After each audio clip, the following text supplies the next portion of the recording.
Lord's institute of engineering and technology Hyderabad का वाहिद Muslim minority autonomous engineering institute affiliated to Osmania university बेहतरीन placements के साथ Miladun Nabi procession coordination meeting Salarjung museum में मुनक्किद किया गया। मिलादुन नबी इंतजामात और जुलूस के पेश नजर हैदराबाद सिटी पुलिस की जानिब से एक कोऑर्डिनेशन मीटिंग का इनेकाद किया गया, जिसमें city police commissioner Anjani Kumar IPS के साथ सीनियर हुकाम ने शिरकत की। इस मौके पर खिताब करते हुए उलमा ने लोगों से अपील की है कि वो मोहम्मद सल्लल्लाहु अलैहि वसल्लम की तालीमात पर अमल करें और उसे पुरअमन जुलूस बनाएं और नौजवानों से मोटरसाइकिल की करतब से बचने की अपील की। सूफी के सदर मौलाना और अंजनी कुमार IPS जुलूस के दिन फलकनुमा पुल का रास्ता खोल रहे और मिलाद जुलूस के दिन हिंदुस्तान जिंदाबाद के नारे लगाए। City police commissioner Anjani Kumar IPS ने कहा कि हैदराबाद सिटी पुलिस की जानिब से मिलाद जुलूस के लिए पुलिस के तमाम इंतजाम किए जाएंगे।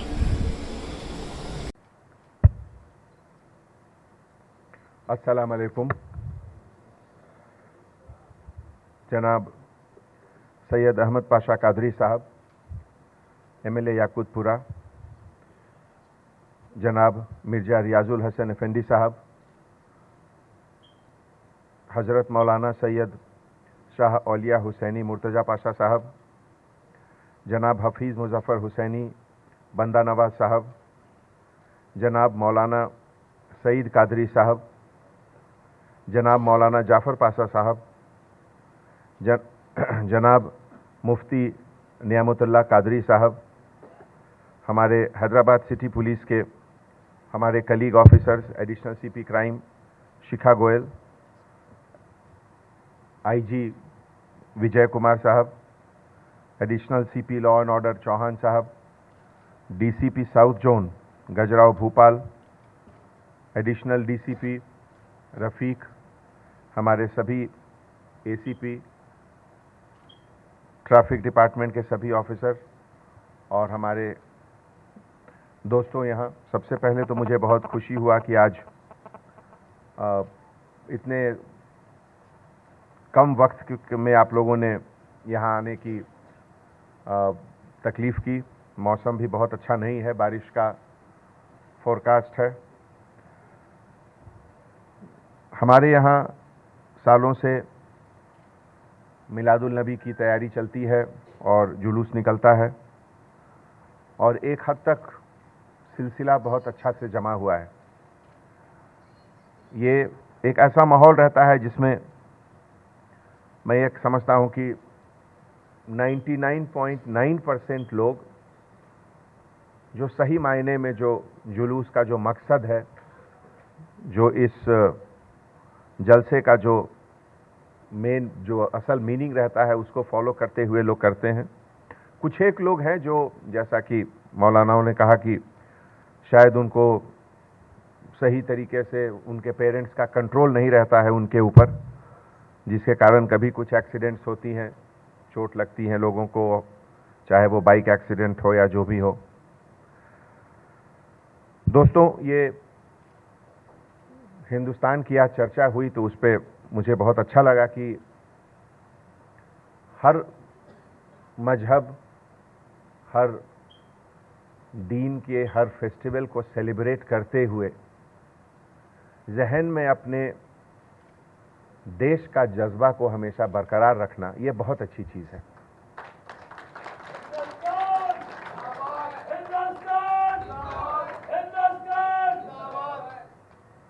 हिंदुस्तान की खूबसूरती यही है, दुनिया में शायद ही कोई देश है जहां इतने किस्म के लैंग्वेज बोले जाते हों। शायद 300 तो काउंटेड हैं। इतने तरीके से लिबास पहने जाते हैं, इतने तरीके के खाने के सामान, क्विजीन खाने के तरीके हैं। हर किस्म के लोग, दिखने में भी हम लोग सब एक नहीं लगते हैं, लेकिन फिर भी हम सभी को अगर कोई एक चीज़ जोड़ती है तो वो है हिंदुस्तानियत। और यही एक ऐसा चीज़ है जो हम लोगों को दुनिया के किसी भी देश से अलग रखता है। बड़े बड़े सिविलाइजेशन, कल्चर आए और चले गए, लेकिन एक हिंदुस्तान ही ऐसा है जहां बहुत मुश्किलें भी आईं, बहुत तकलीफ़ें आईं, लेकिन फिर भी आज हम लोग बरकरार हैं और आज हम लोग एक बार फिर दुनिया में अपने सर को ऊपर करके चलने का ताकत रखते हैं।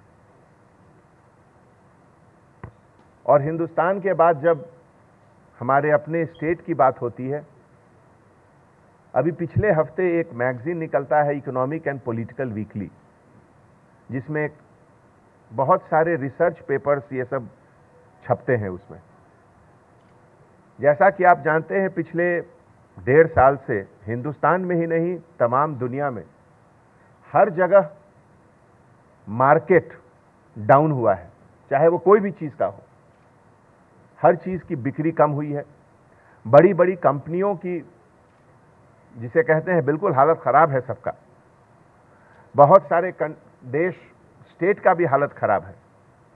लेकिन आप लोग को ये जानकर खुशी होगी कि एक कहते हैं GDP growth rate, total state के सभी लोग मिलकर जो प्रोडक्शन कर रहे हैं, जिस किसी भी फील्ड में हो, जो एग्रीकल्चर में है वो एग्रीकल्चर का कर रहे हैं, जो फैक्ट्री में है वो फैक्ट्री का कर रहे हैं, जो सर्विसेज दे रहे हैं, जो सर्विसेज सेक्टर जैसे हॉस्पिटल में जो काम कर रहे हैं, जो सर्विस, सब मिलाकर एक जो प्रोडक्शन होता है जिसको ग्रॉस डोमेस्टिक प्रोडक्ट कहते हैं। तेलंगाना का जीडीपी पिछले 1 साल में 12% ग्रोथ रेट रहा है, जो कि हिंदुस्तान में नंबर 1 है। बड़े बड़े स्टेट जिनके बारे में और जिनके मॉडल के बारे में बहुत चर्चाएं होती थी, उनका ग्रोथ रेट 2%, 3%, 4% है और हमारे तेलंगाना का 12% है। ये कितनी बड़ी बात है कि ऐसे वक्त में जब तमाम दुनिया के सभी लोग, इकोनॉमिक कंडीशन उनका बिल्कुल नीचे है, हम अभी भी ऊपर जा रहे हैं। ये इसीलिए संभव है, केवल अमन और चैन के कारण ही नहीं। अब मैं इससे एक स्टेप आगे कहूंगा। अमन चैन के बाद निकलता है आगे का सपना। एक हर इंसान के अंदर जो एक होती है कि हम 1 साल बाद, 2 साल बाद, 5 साल बाद अपने आप को कहां मौजूद रखेंगे, हमारे नेक्स्ट जनरेशन जो है, आने वाली नस्ल, वो कहां रहेगी, उसके लिए हमें क्या करना होगा। इन सब का नतीजा निकलता है कि हमारा जीडीपी बढ़ता है। और इसीलिए हैदराबाद, अगर आज जब भी आप अखबार उलट के देखिए, तो अभी शमशाबाद से थोड़ी से एक आगे जगह है जहां अमेज़न ने 500 एकड़ जमीन लिया है। वो वर्ल्ड का सबसे बड़ा स्टोरेज सेंटर रहेगा। कितनी टन की वहां सामान की स्टोरेज रहेगी आप अंदाजा नहीं लगा सकते। अपने आप में एक शहर रहेगा वो। ये सब चीज अगर यहां हो रही है तो इसमें आपका हर एक हैदराबादियों का कंट्रीब्यूशन है। और उसके पीछे आज जो आप लोगों ने नारा लगाया हिंदुस्तान का, हमारी ताकत वही है और इसीलिए हम आगे बढ़ रहे हैं। दोस्तों, हर मजहब में नबी हुए, हिंदू में उसे अवतार कहते हैं कुछ लोग, उनके जन्मदिन, बर्थडे के सेलिब्रेशन का एक सिलसिला रहता है। सिलसिला का सबसे पहला कारण तो कि हम लोग सबको खुशी होती है कि आज का दिन इस दुनिया में नबी आए थे। उसके साथ जुड़ा हुआ एक और चीज रहता है। आज मैं सुन रहा था तकरीर में, कितनी अच्छी अच्छी बातें हो रही थी कि 40 घर दाहिने, 40 बाएं, 40 आगे, 40 पीछे। अगर इस चीज को सही माने में अगर फॉलो किया जाए और हर इंसान इसको फॉलो करे तो हिंदुस्तान में गरीबी कभी रह ही नहीं सकती है। कितनी बड़ी बात है ये, कितनी बड़ी बात है। और हजरत ने फरमाया कि फास्टिंग के समय भी, रोजे में तीसरे दिन भी, न जानते हुए कि कौन है वो, लेकिन अपने रोजे का खाने का सामान उनको दे दिए। इससे बड़ी चीज और क्या हो सकती है। इन सब चीजों को केवल मिलादुल नबी के समय चर्चा करना नहीं, हर वक्त हर दिन इसका चर्चा होना चाहिए। अगर हम लोग अपने बताए हुए रास्ते पे, अपने से बुजुर्गों के रास्ते पे, अपने नबी के रास्ते पे, अपने जो सभी मजहब के जो बड़े लोग हैं उनके बताए हुए रास्ते पर चलना अगर सही माने में चाहते हैं, तो जितनी ज़्यादा उसकी चर्चा हो, जितनी ज़्यादा जगह उसकी चर्चा हो, हर मौके पे उसकी चर्चा हो, चाहे वो कुरान पढ़ने का बात हो, चाहे वो गीता पढ़ने का बात हो, पढ़ने से ज़्यादा ज़रूरत है हम उसको अपने ज़िंदगी में कहाँ तक अमल लाते हैं। बहुत बहुत बड़ी चीज़ है।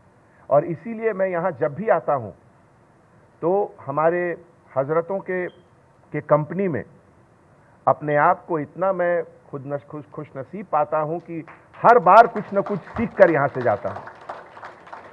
और हर इंसान के अंदर यही कोशिश रहनी चाहिए कि हर मिलादुल नबी में और अगले मिलादुल नबी के बीच में ऐसी कौन कौन सी चीज है जिसमें मुझे कोशिश करनी चाहिए अपने आप को एक बेहतर इंसान बनाने का।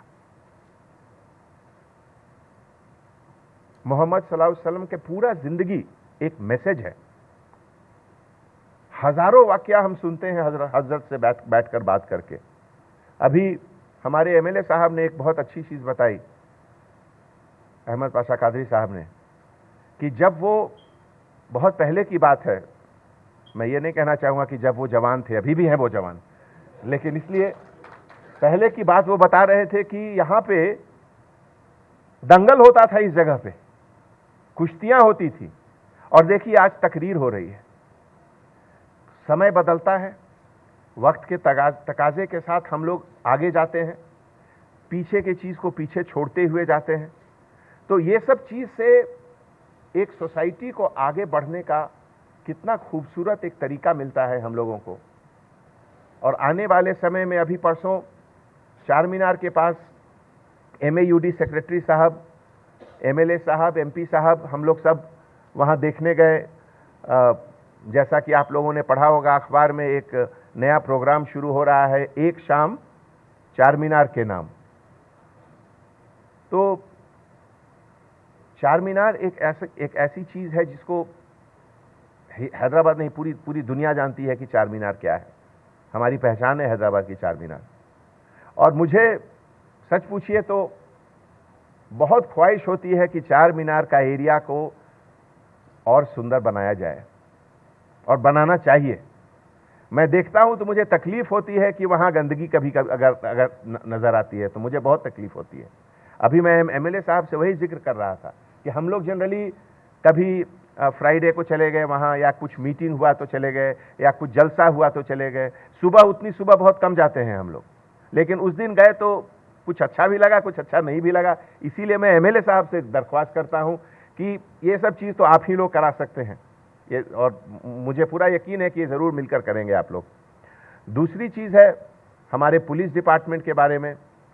आज हमारे यहाँ सभी ऑफिसर नहीं, लेकिन जो भी ऑफिसर मौजूद हैं उनके बारे में मैं कहना चाहूँगा। दोस्तों, पिछले 1.5 साल से केवल कोरोना ही नहीं, और कोरोना से जुड़ी ही बहुत चीज़ आई हैं। अभी देखिए, बहुत छोटी सी चीज़ लगती है कि वेदर फोरकास्ट हुआ, बारिश होगी, लेकिन उसका असर हमारे डिपार्टमेंट पर क्या पड़ता है ये आप 2 मिनट में आपको मैं बताना चाहता हूँ। जब भी वेदर का फोरकास्ट होता है, हमारे ट्रैफिक और लॉ एंड ऑर्डर के ऑफिसर अपने शिफ्ट के अलावा वो लोग रोड पर जाकर 7 से 10 घंटा एक्स्ट्रा खड़े रहते हैं। हैदराबाद में जो भी लो लाइंग एरिया है, जहां पानी जमा होता है, वहां घुटने भर पानी में वो लोग खड़े रहते हैं। तो मैं जब भी ये सब चीज़ को देखता हूं तो मुझे लगता है कि सबसे बड़ी, मुझे तो लगता है कि हमारे जो कांस्टेबल ऑफिसर्स हैं, सबसे बड़े मौलाना और सबसे बड़े पंडित, सबसे बड़े होली पर्सन हमारे वही हैं। चाहे किसी का भी काम हो, लेकिन वो हर वक्त आवाम के लिए, चाहे अगर कहीं प्लास्टिक के कारण नाले जम जाते हैं तो उसको हाथ डाल के प्लास्टिक भी निकालते हैं। इसीलिए अगर हम कभी प्लास्टिक फेंकते हैं तो उसके पहले सोचना चाहिए कि उसका क्या इंपैक्ट होता है। ऐसे बहुत जगह हैं जहां हमारे कांस्टेबल ऑफिसर्स के पैर उस मैनहोल में फंस के फ्रैक्चर हो गया, वो शायद बाहर अखबार वाले को पता भी नहीं चलता है कि उनको चोट लगा। वो 20 दिन घर में रहेंगे, फिर उसके बाद फिर आएंगे। इस तरह की बहुत चीज होती है। बारिश होना बहुत अच्छी चीज है, मैं ये नहीं कह रहा हूं कि बारिश नहीं होनी चाहिए, बारिश होना तो ऊपर वाले का रहम है, बहुत अच्छी चीज है। लेकिन उससे जुड़ी हुई जो चीज है, जो हम लोगों को चैलेंजेस देती हैं, उसके बारे में सोचिए। और इसीलिए मैं हमेशा कहता हूं, मैं यहां सभी हजरतों से ये गुजारिश करता हूं कि आपके रहम और आपकी मुस्कुराहट से हमारे कांस्टेबल ऑफिसर्स को बहुत रिवॉर्ड मिलता है। आप जब भी उनको देखें, जरूर उनको आप शाबाशी दें। पिछले 1.5 साल से जितने तकलीफ, जितनी मुश्किल हमारे डिपार्टमेंट ने देखा है, शायद पिछले 5 साल में 10 साल में वैसा नहीं हुआ था। एक तो कोरोना के कारण, और दूसरी इस तरह की बारिश और ये सब भी चीज कुछ ज्यादा हो रही है। 140% रेनफॉल इस बार ज्यादा हुई है, तो उसका इंपैक्ट होता है। कहीं अगर ट्रैफिक जाम हो गया, अब पूरे हमारे ऑफिसर 5 घंटे तक वहां खड़े रहेंगे जब तक ट्रैफिक क्लियर नहीं हो। जबकि ट्रैफिक क्लियर करना, आप जैसा सोचते हैं कि अब ये सलारजंग म्यूजियम ऑडिटोरियम है, यहाँ पे बैठने वालों के लिए 200 कुर्सियां लगी हुई हैं, लेकिन अगर यहाँ 1000 लोग आ जाएंगे तो क्या होगा? जरूर कुछ ना कुछ खड़े रहेंगे। अगर सबको बाहर निकलना है तो एक साथ नहीं निकल पाएंगे, थोड़ा धक्का मुक्की हो जाएगा। रोड का भी हाल यही है। जब बारिश होती है तो कुछ एरिया में वाटर लॉगिंग के कारण गाड़ियां नहीं जा सकती हैं, वो सब गाड़ियां मेन रोड पे आ जाती हैं, जिसके कारण ट्रैफिक जाम हो जाता है। अब उसमें वक्त लगेगा, उसको क्लियर होने में वक्त लगता है। कुछ लोगों में पेशेंस नहीं रहता, सब्र नहीं रहता, वो हॉर्न मारते चले जाते हैं। हॉर्न मारने से क्या होगा? तो थोड़ा सब्र, थोड़ा सब कुछ। और मैं तो कहता हूं कि हर 2 महीने, 3 महीने, 4 महीने में जब भी कोई फेस्टिवल आता है, कोई ईद आता है, तो हमेशा हम लोगों को इस चीज़ के बारे में ज़रूर सोचना चाहिए कि हमारा सोसाइटी, हमारा अगला नस्ल किस डायरेक्शन में जा रहा है। क्या हमारे ये फेस्टिवल को सेलिब्रेट करने से हमारा जो डायरेक्शन है वो सही डायरेक्शन में लोग जा रहे हैं, या केवल ये सेलिब्रेशन के नाम पे हो रहा है? केवल अगर सेलिब्रेशन के नाम पे हो गया फिर तो उससे कोई फायदा नहीं है। लेकिन अगर वो मुझे बेहतर बना रहा है, एक कम्युनिटी को बेहतर बना रहा है, तब इसका इंपैक्ट बहुत ज़्यादा रहेगा। तो मैं आज एक बार फिर आप लोगों को बहुत बहुत शुक्रिया, आप लोगों का शुक्रिया अदा करता हूं। और ख़ास करके हमारे डिपार्टमेंट के बारे में जो अच्छे ख्यालात हमारे बुज़ुर्गों ने यहाँ रखा है, सबसे बड़ी चीज़ है हमारे लिए, सबसे बड़ा इनाम वही है। और इससे जो जोश पैदा होता है, जैसा कि आपको मैं बताना चाहूँगा, पिछले 1.5 सालों में हमारे डिपार्टमेंट में, हैदराबाद सिटी पुलिस में लगभग 2000 नए ऑफिसर आए हैं, कांस्टेबल ऑफिसर, और उसमें करीब 35% खवातीन लेडीज़ आई हैं। और मैं 2 महीने 3 महीने पे उनसे जाके इंटरेक्ट करता हूँ, बात करता हूँ, तो वो सब बहुत इस बात का बहुत फक्र महसूस करते हैं कि मैं हैदराबाद शहर में काम कर रहा हूँ। इससे बड़ी चीज़ और क्या हो सकती है? तो इसीलिए एक बार फिर आप लोगों का ज़्यादा वक्त न लेते हुए आप लोग यहाँ आए, इसके लिए बहुत बहुत शुक्रिया। और तमाम हैदराबाद सिटी पुलिस के तरफ से जो भी हो सकता है इस फेस्टिवल को अच्छे तरीके से मनाने के लिए हम लोग ज़रूर करेंगे। डीसीपी साहब ने आपको ऑलरेडी 1-2 चीज़ का बताया फ्लाईओवर के बारे में, और भी कोई चीज़ है तो हम लोग मिलकर ज़रूर करेंगे। तो बहुत बहुत धन्यवाद, थैंक यू सो मच। मीठे के बगैर खुशियाँ तो वैसे ही फीकी लगती हैं। बांटे खुशियाँ बेकवेल केक हाउस के खुशनुमा और ताज़ा तरीन ड्राई फ्रूट से बने चौबे की पूरी और शाही चावल की खीर के साथ। जी हाँ, शहर हैदराबाद में पहली मर्तबा बेकवेल केक हाउस की शानदार पेशकश। नंबर 1 क्वालिटी की जाफरान, बादाम, पिस्ता और भी कई ड्राई फ्रूट्स के मेल जोल में तैयार की गई चौबे की पूरी और शाही चावल की खीर, जो खाए एक बार वो खाना चाहे बार बार, क्योंकि हम रखते हैं आपकी खुशियों का ख्याल। स्विगी और जोमेटो से भी हासिल कर सकते हैं। बेकवेल केक हाउस, टोली चौकी, एक्स रोड, हैदराबाद। पुरकशिश शख्सियत के लिए लिबास और बेहतरीन लिबास के लिए सिर्फ और सिर्फ Noorani Libas, a complete wedding and party wear collection. शादी ब्याह हो या ईद की शॉपिंग हो या दीगर तकारीब, तो आपके बेहतरीन पसंद नूरानी Libas, sherwani, sadri, kurta pyjama, Pathani suits, denim kurta pyjama, Arabic thobe, men's and kids wear, textiles and readymade stitching. हमारे यहाँ डिजाइन ऑर्डर पर भी तैयार किए जाते हैं। Address Adams colony, Tolichowki. Our branch podium mall, Tolichowki and Malakpet, Hyderabad.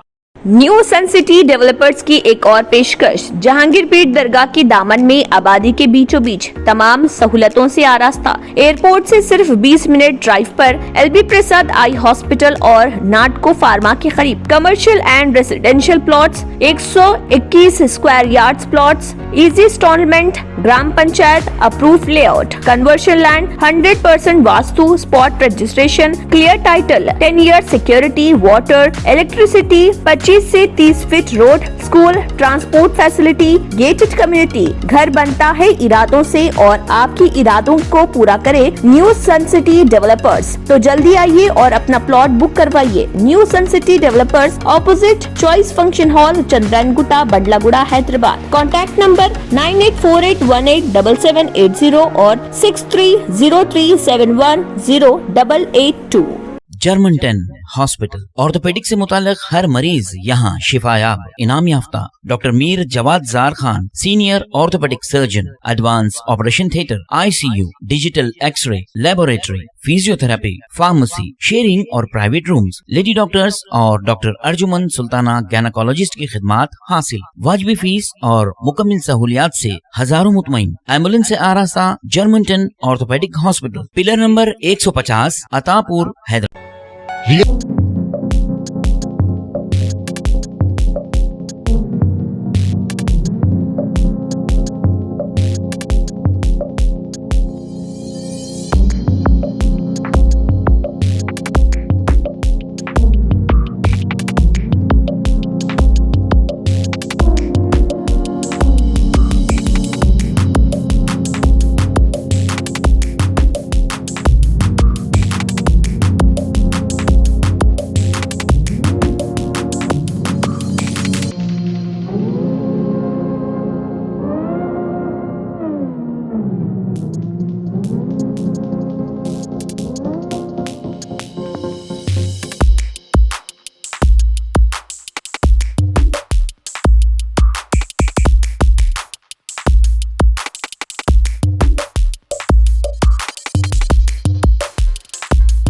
आपने हमारे चैनल को अभी तक सब्सक्राइब नहीं किया है तो यहाँ पर रेड कलर का सब्सक्राइब बटन दिख रहा है, उसे क्लिक करें और हमारे चैनल को सब्सक्राइब कीजिए और साथ ही साथ बेल आइकन को भी क्लिक कीजिए जिससे आपको ताज़ा अपडेट मिलती रहे।